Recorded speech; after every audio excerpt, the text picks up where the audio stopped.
guys, piye kabare? Jesine ndelok Mama Lela mbek Agus Kota. Koto, balik mana Mbak Tejo? Di kesempatan kali ini, Tejo akan menceritakan sejarah penting tentang Bapak Republik kita. Siapa yuk? Siapa presiden kedua Indonesia? Soekarno. Salah. Soeharto. Soeharto. Ganjar? Salah dong. Yang benar yaitu Tan Malaka. Bagaimana kisah perjuangannya dan kita akan mengungkap misteri hilangnya Tan Malaka. Tan Malaka adalah seorang pahlawan nasional Indonesia yang dikenal sebagai pejuang, pemikir, dan filosof. Tan Malaka lahir pada 2 Juni 1897 di Nagari Pandom, Gadang, Gunuang, Omeh, 50 Kota, Sumatera Barat. Nama lengkapnya adalah Ibrahim Gelar Datuk Sutan Malaka, tetapi ia lebih dikenal dengan nama samarannya Tan Malaka. Tan Malaka berasal dari keluarga sederhana. Ayahnya, H.M. Rasad Janiago, adalah seorang buruh tani dan ibunya, Rangkayo Sinah Simabur, adalah putri seorang tokoh terpandang di desanya. Tan Malaka belajar ilmu agama dan pencak silat sejak kecil. Tan Malaka menunjukkan bakat akademis yang luar biasa. Ia bersekolah di Quick School, sekolah guru negeri di Fort de Cook atau yang sekarang disebut dengan Bukit Tinggi pada tahun 1908. Ia lulus pada tahun 1913 dan mendapatkan beasiswa untuk melanjutkan pendidikannya di Belanda. Di Belanda, Tan Malaka belajar di Rijswijk School, Haarlem, dan kemudian di Universitas Leiden. Ia juga terlibat dalam gerakan anti-kolonialisme dan bergabung dengan Partai Komunis Belanda. Ia terpengaruh oleh sejarah dan teori revolusi, terutama Marxisme. Tan Malaka kembali ke Indonesia pada tahun 1922 dan menjadi salah satu tokoh terdepan dalam gerakan nasionalis dan reformis. Ia menulis buku yang berjudul Naar de Republiek Indonesia atau Menuju Republik Indonesia, yang merupakan buku pertama yang ditulis oleh pribumi Hindia Belanda untuk menggambarkan gagasan Indonesia yang merdeka dari penjajahan. Ia juga terlibat dalam berbagai aksi massa dan pemogokan buruh yang menimbulkan kebencian dari pihak Belanda. Tan Malaka pun menjadi buronan dan harus berpindah-pindah tempat, berganti nama dan bersembunyi di bawah tanah. Selama menjadi buronan, Tan Malaka tidak pernah berhenti berjuang dan berpikir. Ia menulis beberapa karya penting seperti Madilog atau Materialisme, Dialektika, dan Logika, yang merupakan buku filsafat yang mengkritik pemikiran Barat dan Timur dan mengusulkan suatu sintetis baru yang sesuai dengan kondisi Indonesia. Ia juga menulis Indonesia Merdeka, yang merupakan manifesto politik yang merupakan pembentukan Republik Indonesia yang berdasarkan pada demokrasi, sosialisme, dan anti-imperialisme.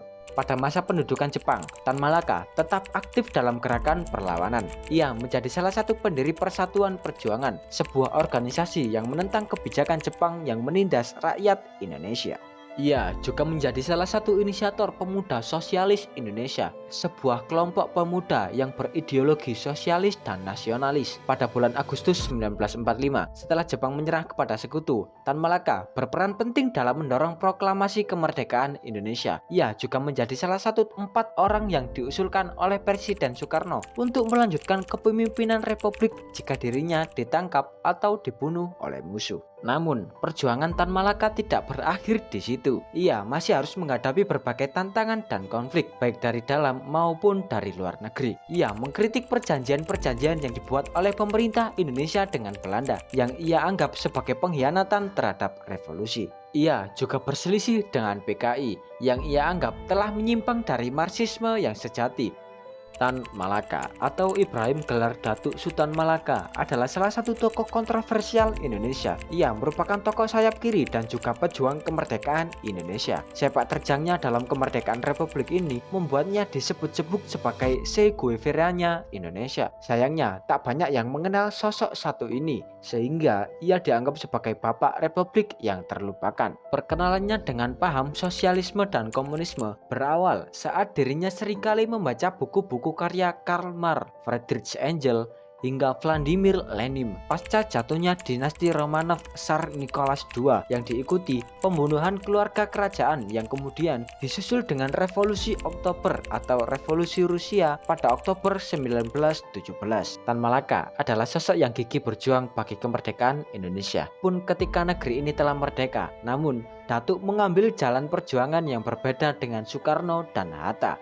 Sosok yang diketahui tak pernah menikah hingga akhir hayatnya karena perhatian yang besar bagi perjuangan kemerdekaan ini, tak senang dengan politik diplomasi yang dilakukan oleh Soekarno dan kawan-kawan. Baginya, untuk apa berunding dengan Belanda yang jelas-jelas menjajah dan merampok bangsa ini? Tuan rumah tak akan berunding dengan maling yang menjarah rumahnya, ujar Tan Malaka. Setelah kemerdekaan, ia menjadi pelopor pergerakan sayap kiri. Tan Malaka terlibat dalam pembentukan Persatuan Perjuangan yang disebut-sebut sebagai dalang dari penculikan Sultan Syahrir yang kala itu menjabat sebagai Perdana Menteri. Akibatnya, ia dijebloskan ke dalam penjara tanpa diadili. Tan Malaka mendekam selama 2,5 tahun yang merupakan periode yang dimana ia menuliskan sebuah karya fenomenalnya, yaitu Ger Polek, Gerilya, Politik Ekonomi. Sementara 5 tahun sebelumnya, ia menulis karya lainnya yang tak kalah sensasionalnya, yaitu Madilog, Materialisme, Dialektika, Logika. Semua karya-karya Tan Malaka tersebut dilatar belakangi oleh kondisi Republik saat itu. Pada September 1948, Tan Malaka dikeluarkan begitu saja dari penjara, menyusul meletusnya pemberontakan FDR atau PKI di Madiun yang dipimpin Musso dan Amir Syarifuddin. Menurut beberapa pendapat, dikeluarkannya Tan Malaka tak lain adalah sebagai kekuatan yang dapat menyaingi Musso yang saat itu baru saja pulang dari Uni Soviet. Hal yang menarik adalah komunisme dan sosialisme Tan Malaka dan Musso sangat berbeda. Ia bahkan berseberangan pemikiran dengan kebijakan PKI tahun 1926 dan 1948 yang menginginkan adanya kudeta. Tan juga berpandangan untuk menggandeng kekuatan Islam yang ditolak oleh Komintern dan PKI. Tan Malaka dibebaskan pada 16 September 1948. Tampaknya sang datuk jengah dengan situasi Indonesia dari perundingan Linggarjati 1947 dan perjanjian Renville 17 Januari 1948, di mana pihak Indonesia diwakili oleh Sultan Syahrir dan Amir Syarifuddin.